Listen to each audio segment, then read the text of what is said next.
Oi, oi, povo sexy! Lari aqui de novo, sua sexóloga especialista em relações plurais e peculiares, sempre celebrando a diversidade.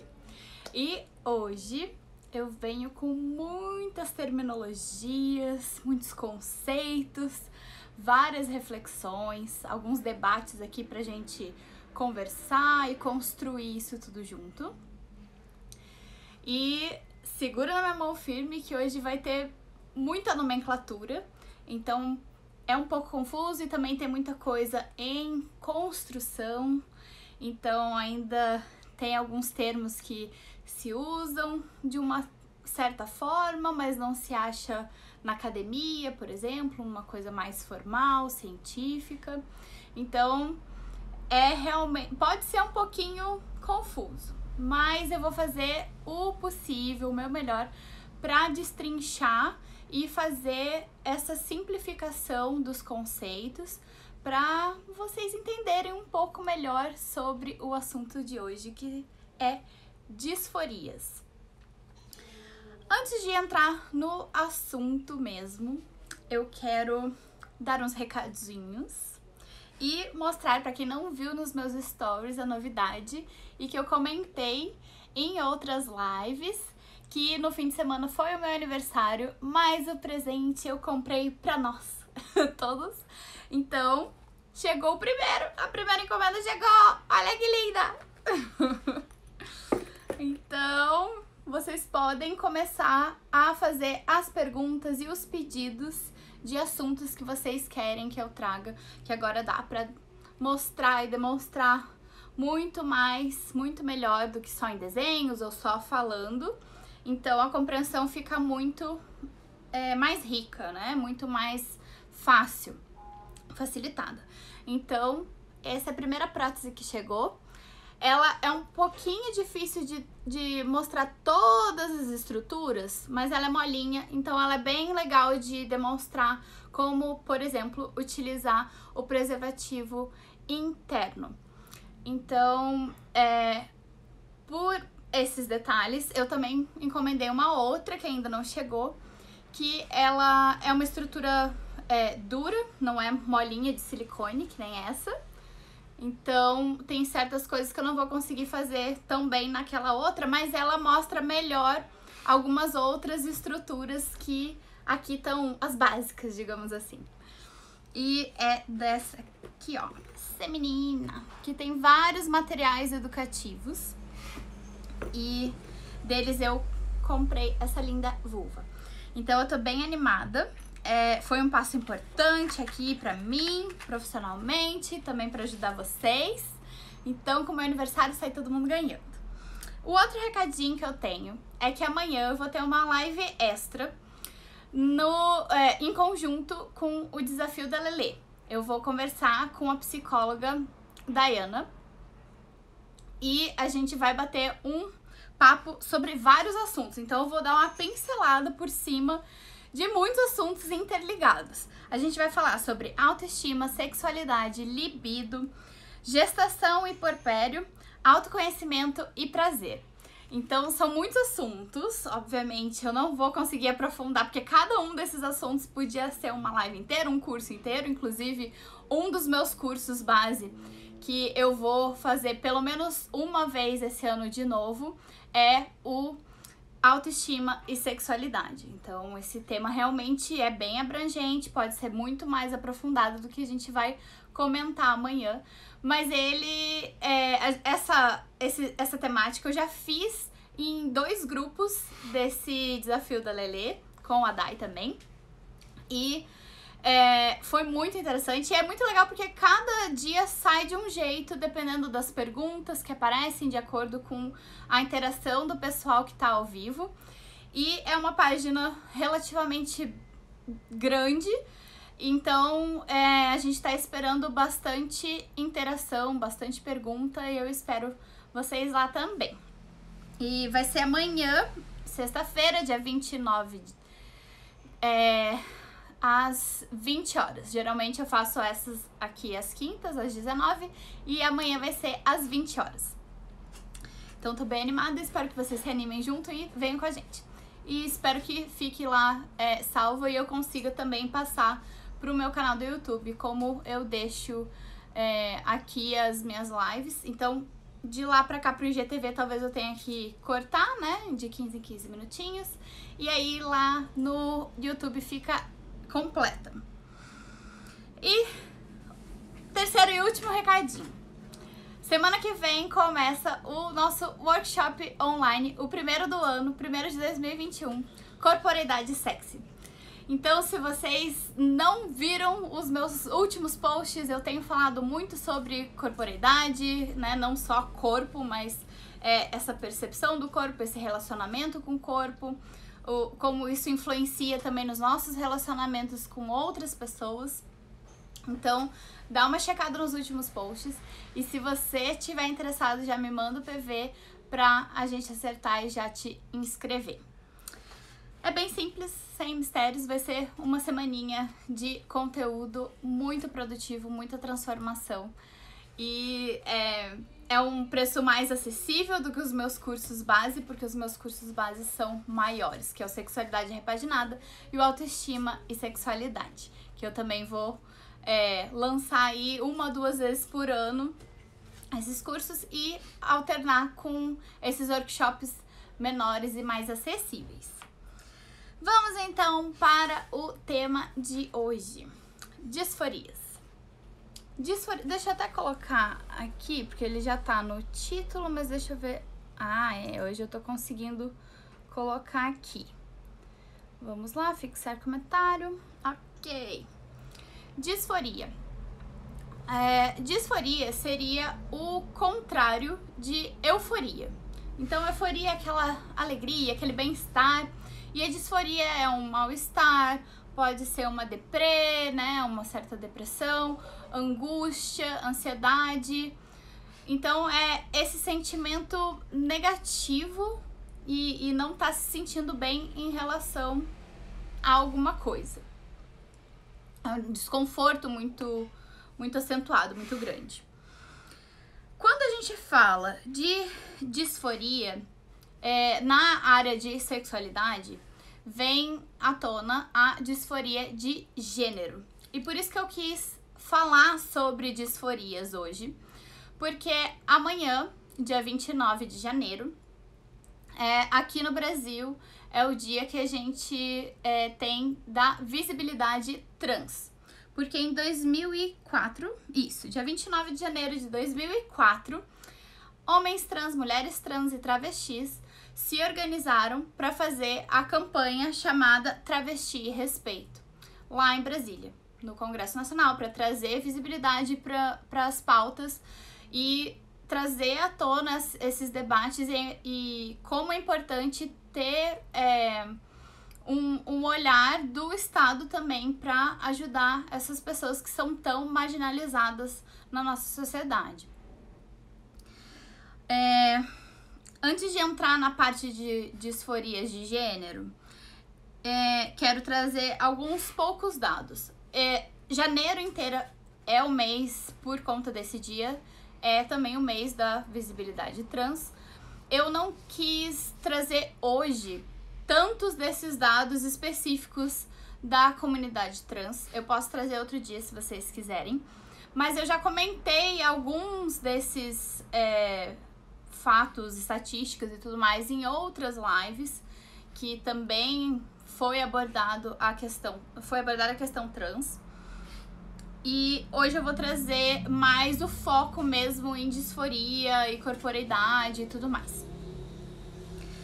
Mas, antes de ir propriamente dito para isso, eu quero lembrar que a homossexualidade era inclusive chamada de homossexualismo, era patologizada e era considerado um transtorno até 1990, quando isso mudou. Então a OMS, a Organização Mundial de Saúde, finalmente falou que realmente a homossexualidade não é uma doença, não é algo a ser tratado, não é algo a ser curado. É simplesmente uma característica ali da sexualidade de algumas pessoas.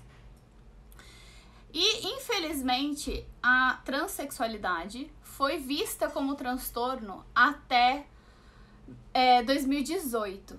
Então, na metade de 2018, então só faz 2 anos e meio, que transexualidade realmente foi retirada de transtornos, mas porque traz muito sofrimento, principalmente pela pressão social e pelos preconceitos, ainda se manteve ali no CID como incongruência de gênero.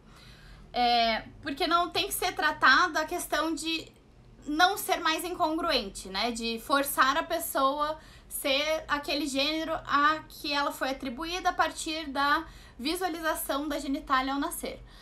Mas sim que tratar as questões tanto sociais quanto de saúde mesmo, física e psicológica dessas pessoas, para lidar com tanto caos que vem por conta dos preconceitos que a gente ainda carrega.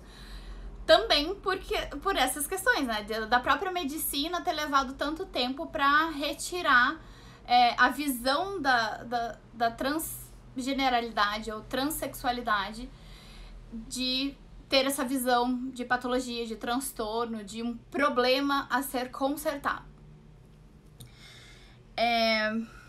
Então é tudo muito recente e é por isso, mais uma vez, que eu reforço que tem vários desses termos que são usados na comunidade que às vezes a gente não vai encontrar em outros espaços, né? São coisas que ainda estão sendo debatidas e compreendidas, e ainda tem essa luta das pessoas trans participarem de pesquisas sobre pessoas trans, porque senão fica sempre a visão de alguém que não é trans sobre essas pessoas, sobre esses corpos, sobre essas vivências.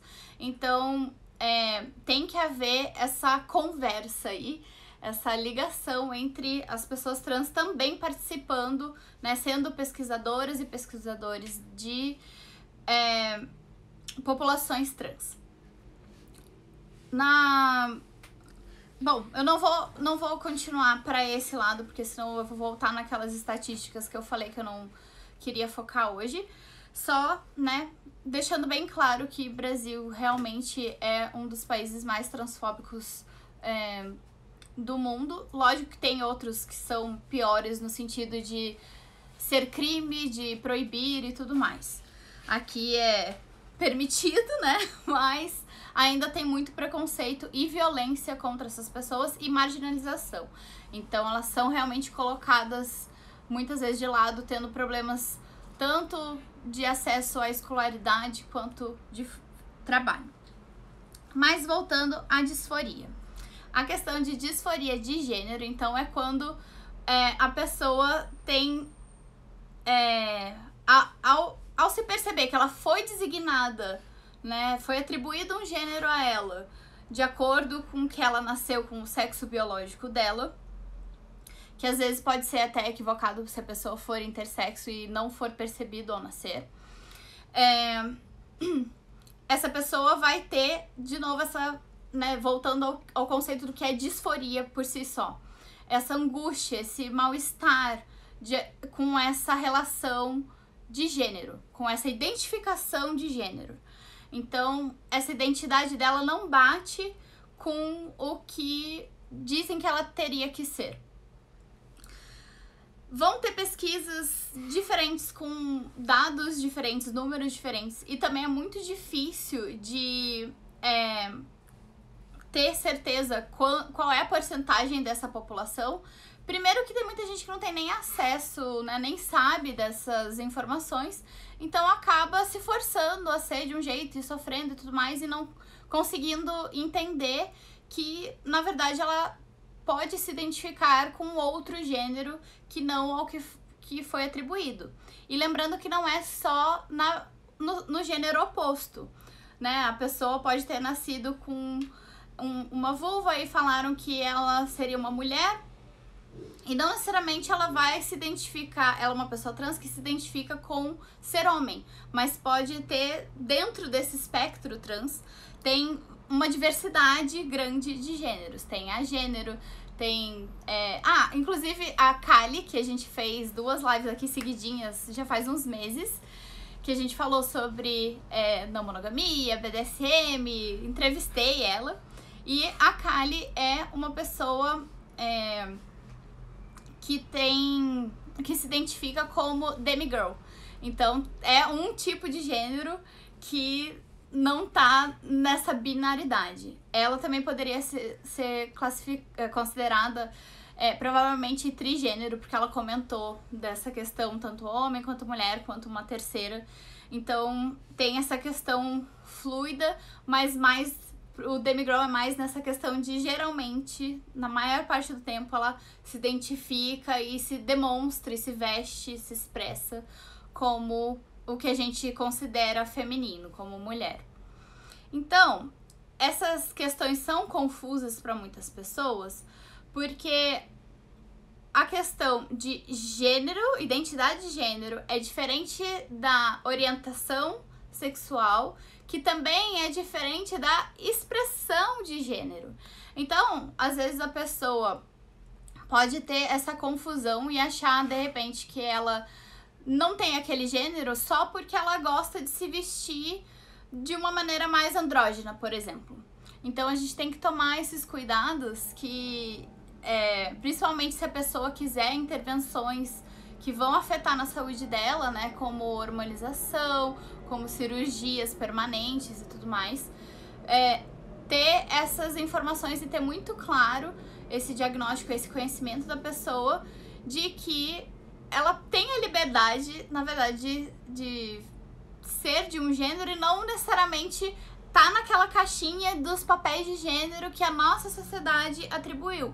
Até porque o ser mulher, o ser homem, ele é muito construído de acordo com o tempo e o espaço, né? O local onde estamos. Então, nesse mesmo momento, ser homem aqui no Brasil é diferente de, por exemplo, na Coreia e no Japão, onde eles são um pouco mais do que a gente classifica de afeminados. Eles cuidam mais da aparência, são mais vaidosos nesse sentido de fazer sobrancelha, de ter roupas que talvez várias pessoas aqui considerassem mais femininas. Europeus já têm uma vestimenta mais...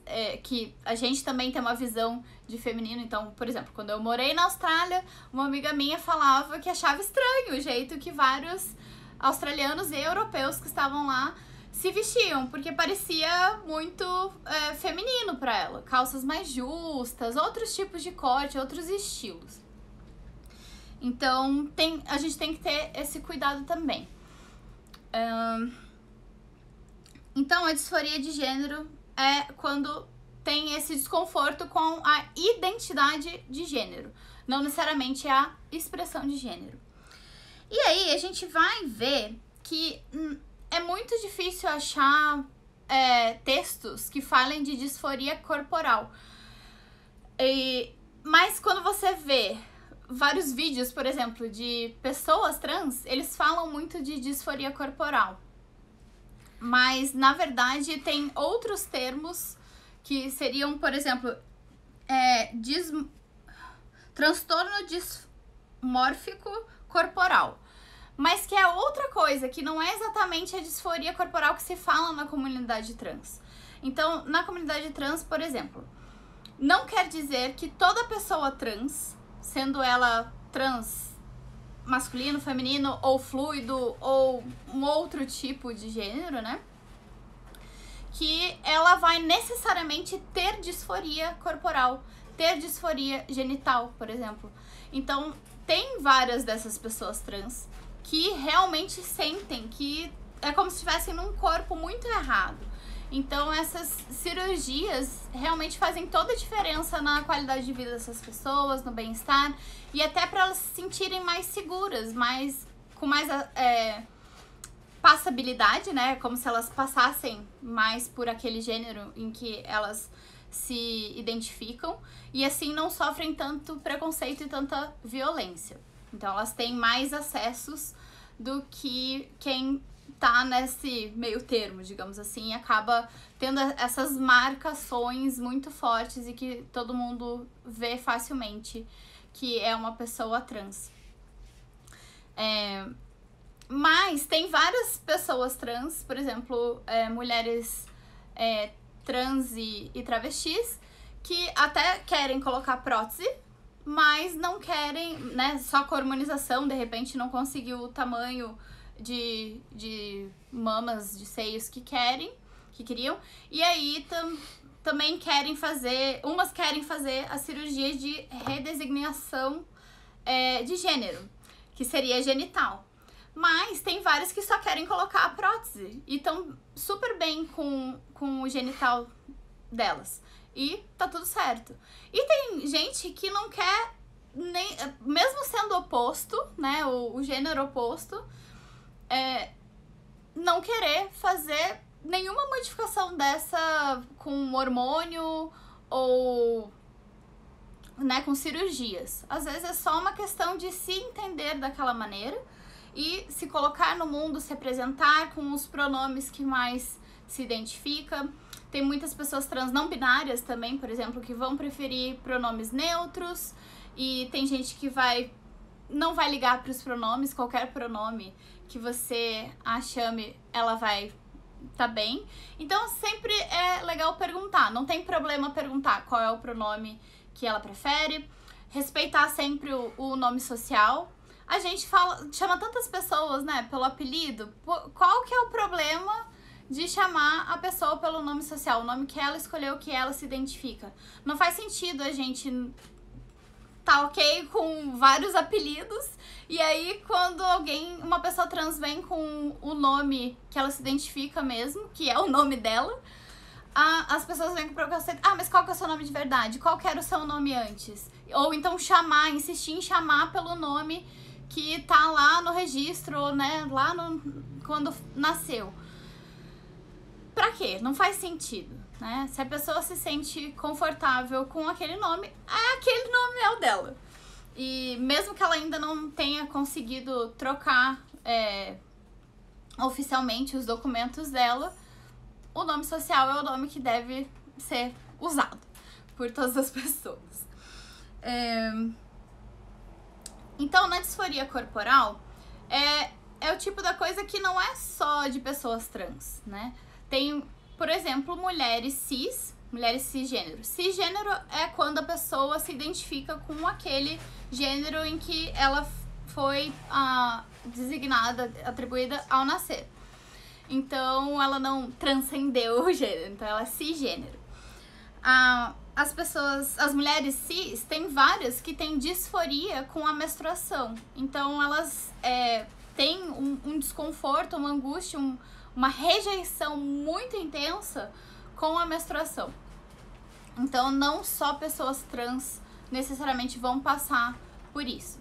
Tem pessoas trans que podem, né, homens trans, ou pessoas que foram designadas mulheres e que se consideram trans de outros gêneros aí, dentro do espectro, que podem estar ok com a menstruação e não ter disforia genital. Alguns homens trans, por exemplo, podem ter disforia da genitália, mas escolherem não fazer a cirurgia. Porque até hoje as cirurgias para vulva é mais fácil dar um bom resultado do que para pênis. Então tem vários homens trans que preferem fazer as pazes, mesmo tendo disforia genital, fazer as pazes e tentar explorar essa sexualidade, a vida sexual ativa com essa genitália, mesmo com essa disforia, do que passar pela cirurgia. Sem contar que muitas pessoas não têm nem acesso a essa cirurgia. O SUS, ele até ano retrasado, quando eu vi, eles estavam disponibilizando, eu nem sei como foi durante a pandemia, mas antes eram só 12 por ano, 12 pessoas que podiam passar por essa cirurgia no SUS. Então vocês imaginem a loucura que é dessa fila de espera, né? E antes de ser aprovado para essa cirurgia, se passa por hormonização, né? Toda uma avaliação, tanto psicológica quanto médica. E aí começa-se a hormonização, a pessoa percebe até que ponto a hormonização é confortável para ela e não traz riscos, né, efeitos colaterais muito desagradáveis ou com riscos muito altos, que a hormonização realmente é muito delicada e traz, sim, efeitos colaterais e riscos para a saúde. Então, as pessoas têm que estar bem cientes disso. E tem várias que percebem que achavam que iam querer uma hormonização mais intensa, mas não se sentem bem, o efeito colateral não compensa. Então, elas acabam diminuindo e achando essa dosagem aí legal. Depois de 2 anos passando por esse processo, é que se dá o aval para entrar nessa fila de espera para cirurgia.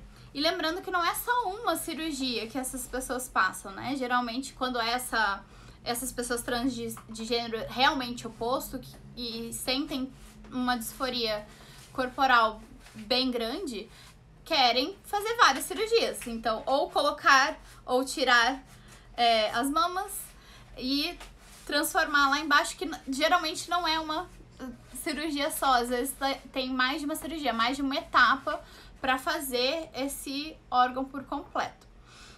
E depois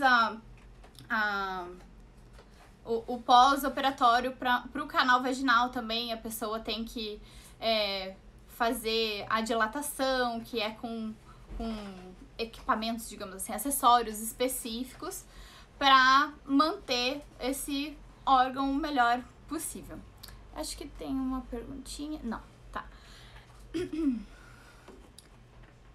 Agora eu vou passar para outros termos que não tem tanto a ver com a disforia de gênero e essas disforias corporais que eu tô falando, mas que é comum a gente encontrar outros conceitos, nomenclaturas e situações quando a gente procura a respeito de disforia de gênero. Então, eu citei já antes um pouco a respeito do transtorno dismórfico corporal.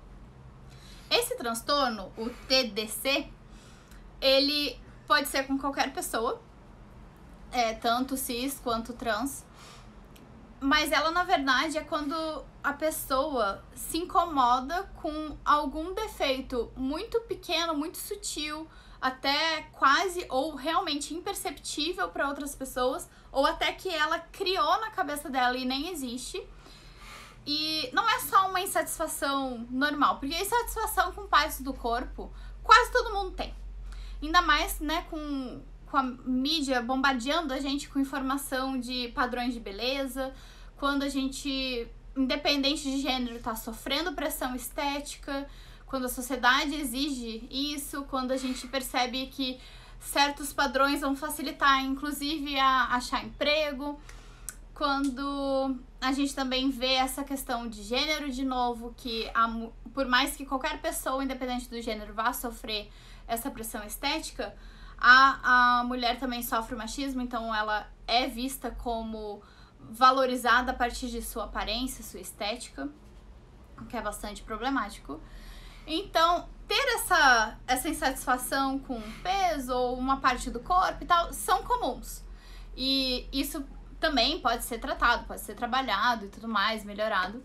Mas quem tem TDC vai encontrar um defeito ou mais de um defeito que ela vai estar compulsivamente querendo esconder aquilo, consertar aquilo, disfarçar aquele defeitinho, e às vezes ele nem existe, né? E aquilo se torna uma questão diária muito frequente, muito constante. A pessoa se olha no espelho com muita frequência, pode deixar de ir a eventos sociais ou se prejudicar nos estudos ou no trabalho por essa questão. Aí é classificado como esse transtorno e pode ser tratado com ajuda de tratamento tanto psicológico, psicoterápico, quanto psiquiátrico, algumas vezes com medicamento também. Um desses tipos desse TDC é a vigorexia, que é a disforia ou dismorfia muscular.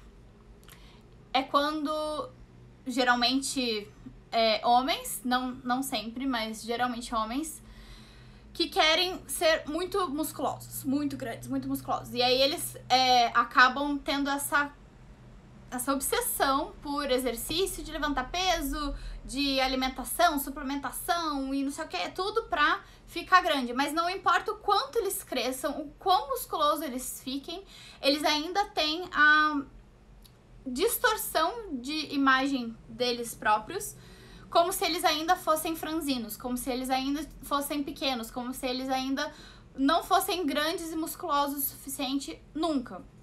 Então, é bem problemático, o índice de suicídio dessas pessoas é alto. Então, realmente, se você perceber que você tá tendo isso ou que alguém próximo tá tendo, que busque ajuda realmente profissional, porque pode ser bem problemático, bem perigoso. Aí, passando para outro termo, que quando você procura a respeito de pessoas que eu comentei, né, que tem disforia, por exemplo, com a menstruação, a própria Kali, que eu entrevistei meses atrás, que eu falei aqui antes, ela falou disso, que ela já tinha essa questão desde criança de não se encaixar exatamente como mulher. E aí, quando veio a menstruação, ela teve uma disforia imensa, porque é como se tivesse sido a marca da fêmea, né? É como se fosse aquele marco, aquele divisor de águas de, meu Deus, caiu a ficha, eu realmente nasci com um corpo biológico que é dito como ser de mulher. Então, mais que essa disforia menstrual pode acontecer com mulheres cis. Quando você procura a respeito disso, você pode encontrar também a respeito do transtorno disfórico pré-menstrual, que não tem a ver com essa rejeição do sangue em si, desse, digamos, fenômeno do feminino, né, das pessoas com vulva, não do feminino, das pessoas com vulva, e vagina, e útero, e ovários e tudo mais. Mas sim, esse transtorno disfórico pré-menstrual seria uma espécie de uma super TPM. Então seria quando a pessoa, nesses dias, pode ser logo após a ovulação ou uns dias antes da menstruação e algumas, né, durante a menstruação, tem uma série de sintomas de realmente ter uma TPM, assim, muito arretada. Uma TPM extremamente forte, principalmente psicologicamente falando. Então, com instabilidade afetiva, com muita irritabilidade, com extrema sensibilidade, né, tanto corporal, né, nas mamas, muito inchaço, dores nas articulações musculares, quanto sensibilidade emotiva mesmo, emocional.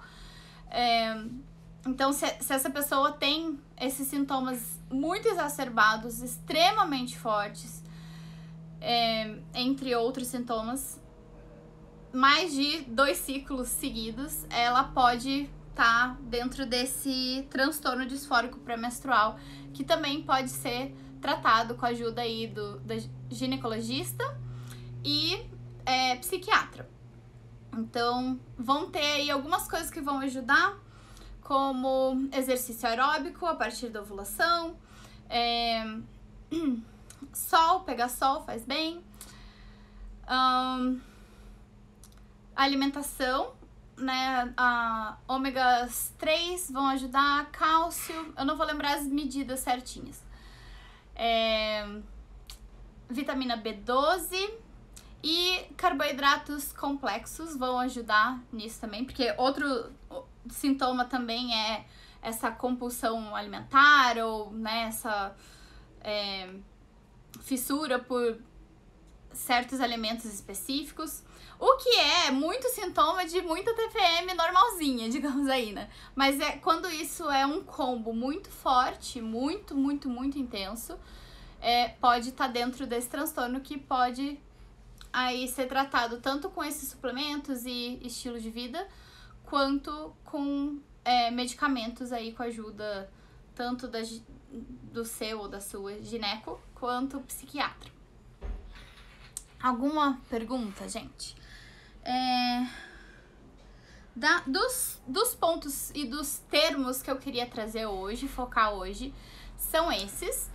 Em outro dia eu posso trazer especificamente essa temática de transexualidade, explicar mais sobre diferentes tipos de identidade de gênero.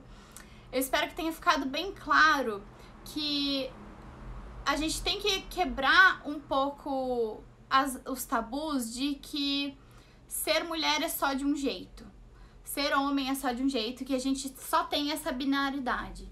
Então, muitas vezes a pessoa vai ter, na verdade, uma expressão de gênero muito diferente do que a identificação de gênero dela. E tá tudo bem.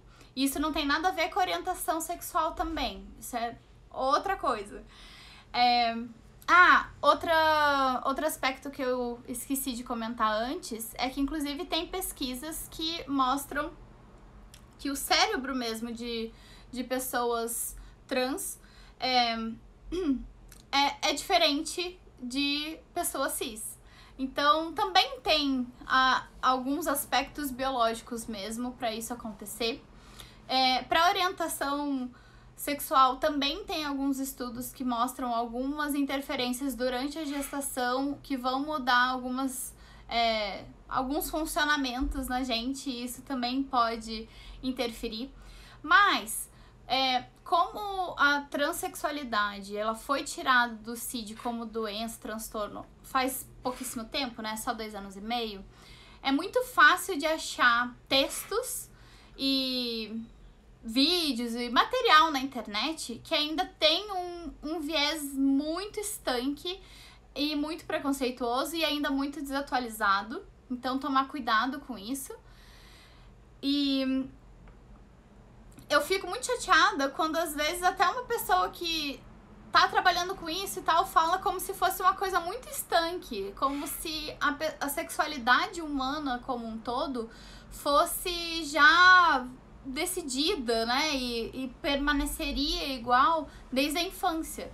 Não é porque a pessoa não teve essa identificação antes, né, na infância, que ela não pode se entender depois, assim, como orientação sexual. Eu tenho um amigo que ele era bissexual e não é que ele se descobriu homossexual depois, mas simplesmente ele faz anos já que não sente mais atração por mulher nenhuma, então ele não se identifica mais, ele não tem por que falar que ele é bissexual ainda. Então a nossa sexualidade pode ser muito fluida, assim como ela pode começar e terminar muito parecida ou igual, ela pode mudar. Então eu fico chateada quando eu vejo uma pessoa falando, se você não teve nada criança é porque deve ser outra coisa. Pode ser outra coisa, como pode ser uma pessoa trans mesmo. Mas, claro, que principalmente com crianças e adolescentes que ainda estão formando a sua personalidade e tudo, a informação não vai fazer elas se tornarem alguma coisa que elas não são, mas elas podem se empolgar e ter essa confusão de expressão de gênero com identificação de identidade de gênero. Então isso realmente a gente tem que tomar cuidado e mostrar realmente a diferença para essas pessoas e mostrar que papéis de gênero e ser homem, ser mulher é construído socialmente, que de repente essa pessoa não se identifica ser homem como é dito que é ser homem aqui no Brasil, mas de repente lá no Japão ou lá na Europa ele ia se encaixar legal, ia numa boa falar que se sentir homem. Então, são muitos desses debates, muitas dessas reflexões que eu quero trazer para vocês, pra gente ir desconstruindo algumas coisas. E recomendo vocês verem material de pessoas trans. Eu acho que muito dos nossos preconceitos é quando a gente imagina como mas nunca nem conversou com alguém. Depois que a gente conversa com pessoas trans ou escuta o depoimento delas, vê textos delas mesmo e não de outras pessoas falando de pessoas trans, a gente começa a ter mais empatia e entender melhor tudo que elas passam. E essa empatia que é o mais importante disso tudo, pra gente tirar essas pessoas da marginalidade, para ajudar essas pessoas a terem mais oportunidades na vida como um todo, como construir família, ter uma vida amorosa, sexual legal, ter trabalho, ter, né, acesso a estudo, ter uma vida como uma pessoa que ela realmente é e merece ter acesso como qualquer uma outra. As porcentagens também são difíceis de medir, né? São poucos estudos e são questões difíceis mesmo de marcar, porque tem pessoas que não vão entrar nas estatísticas porque, sei lá, não fizeram hormonização e não fizeram cirurgia. Então, adultos, pessoas trans, tá em torno aí, que dizem algumas estatísticas, por volta de 1,3% ou um pouco mais. Eu acredito que seja mais. E a gente sabe que é mais por essa, né, subnotificação dessas pessoas e o quanto várias dessas também têm essa dificuldade de se entender e se assumir. E quando a gente vê, é muito interessante quando a gente vê pesquisas na infância, porque aí a gente vai ver que tem muitas crianças que têm o que os adultos consideram o comportamento do sexo oposto ou um certo comportamento que parece ser homossexual em muitas crianças, uma porcentagem bem maior do que 1,3%. E que não necessariamente depois vai transferir e ela realmente se sentir do sexo oposto ou outro gênero, né? E poucas dessas crianças realmente, uma porcentagem perto ali do 1 também, é que realmente falam que querem ser do outro gênero, desde crianças. Então, é bem interessante de ver como os nossos olhares preconceituosos também interferem nessa interpretação disso tudo. Alguém tem alguma pergunta? Eu acho que o pessoal tá tão quietinho hoje. Mandaram muitos coraçõezinhos, mas tão quietinhos. Mandaram oi, mandaram coraçõezinhos, mas estão tudo quietinho. Eu espero que a internet hoje esteja legal, que foi tudo bem. Pra mim não falhou, então eu acho que foi ok. Então, gente, retomando pra quem chegou depois. Agora eu tenho essa prótese, mais próteses irão chegar, então me mandem ou lá nos stories ou por PV que assuntos vocês querem, que agora eu posso tratar especificamente das nossas genitálias e não só falar a respeito, mas eu posso mostrar ou né, só desenhos ou só falando, mostrando, fica bem mais fácil de falar sobre vários assuntos. Eu posso fazer uma listinha também e aí vocês vão comentando. E amanhã tem a live extra do Desafio da Lelê, às 20 horas. E semana que vem tem o primeiro workshop deste ano, 2021, workshop online, o Corporeidade Sexy. Então, dá uma olhada nos posts para ver se você curtiu a proposta desse curso e me manda um inbox pra gente conversar e te inscrever. E é isso, gente. Então, sempre celebrando a diversidade. Espero que vocês tenham curtido essa live. Ela é um pouco confusa por conta dos conceitos e também porque é difícil achar material com certas nomenclaturas que são usadas na comunidade trans. Vamos ver lá. Ó, teve uma pergunta. Sobre as disforias, pode ocorrer casos durante o sexo? Sim. Tem muitas pessoas trans que falam que a disforia, ela já acontece normalmente, né, em qualquer situação. Mas quando ela tá conhecendo uma parceria, né, ou ela tá na hora do sexo, aquela disforia aumenta.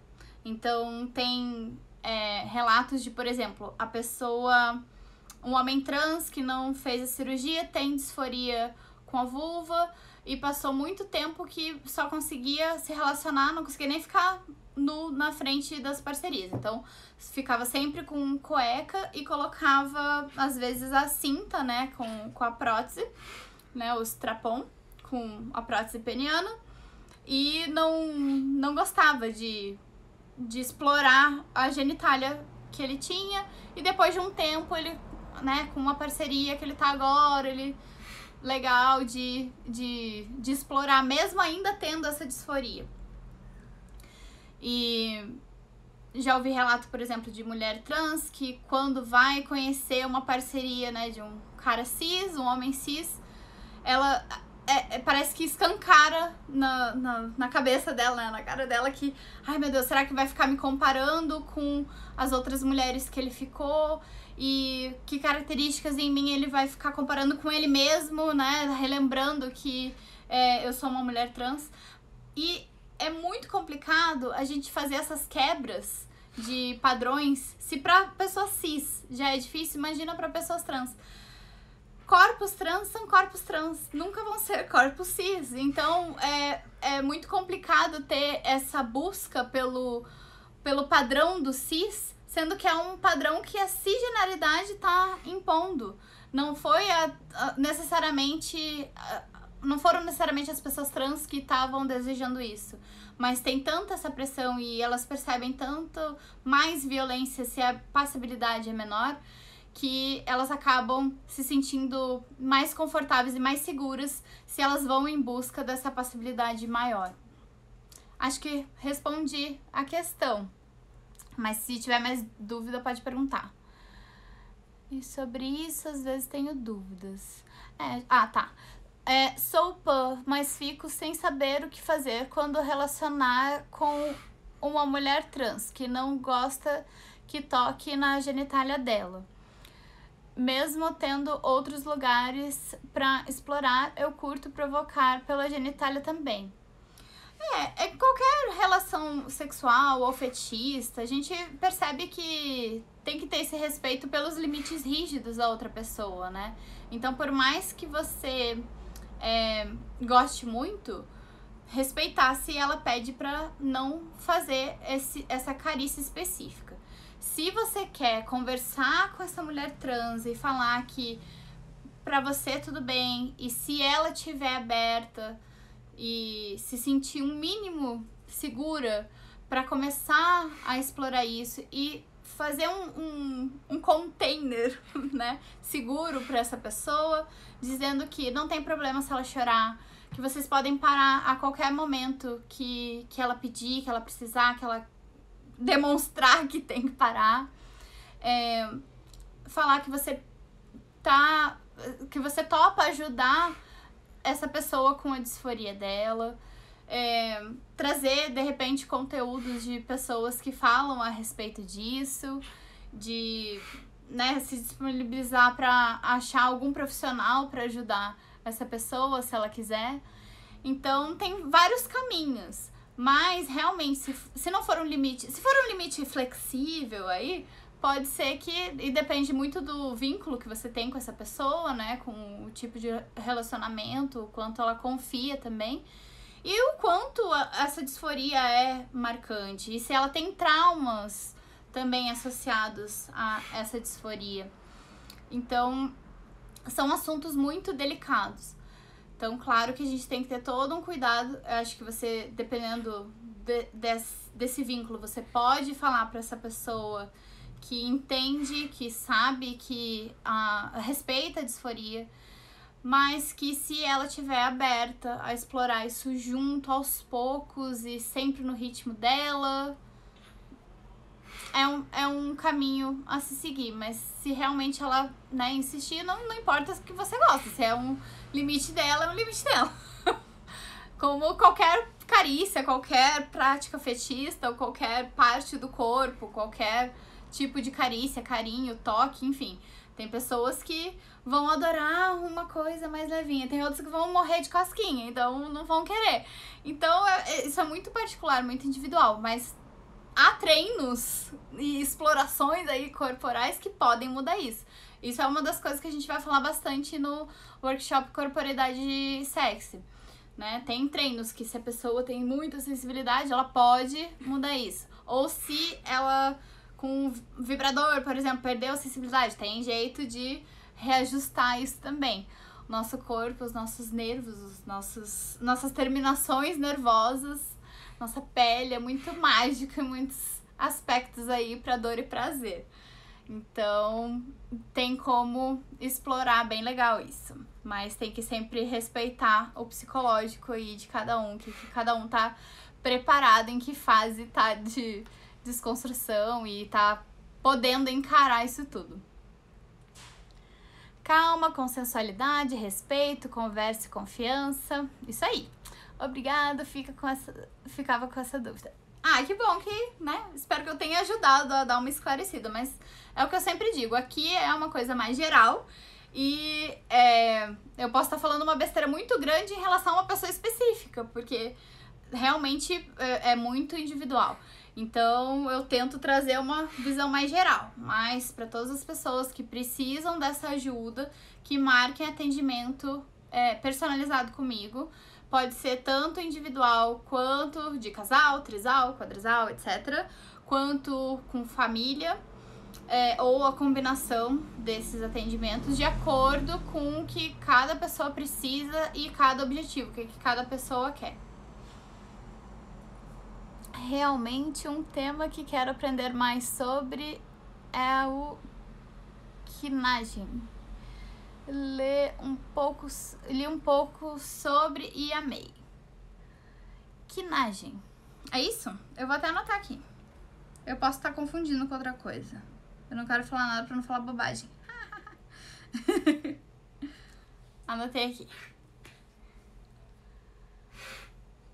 Gente, acho que é isso. E quando eu puder, eu trago alguém trans também pra gente fazer uma live conjunta pra gente conversar. E é o tipo do assunto que eu amo muito e que dá pra trazer muitas lives com muitas pessoas diferentes, porque cada uma tem uma vivência muito única.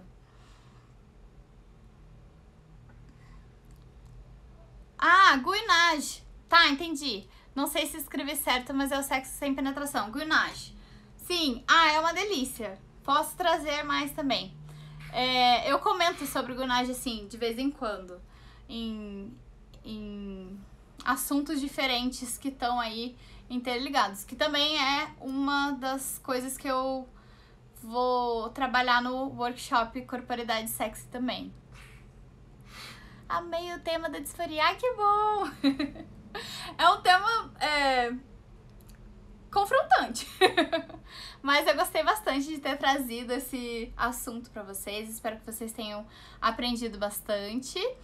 E se não deu pra entender tudo de uma vez, tudo bem. Assiste de novo, vai ficar aqui o replay. Assiste de novo, procura ler um pouco, alguma coisa. E o que vocês quiserem eu também posso trazer posts escritos. E é isso, gente. Celebrando a diversidade e até amanhã. Tchau!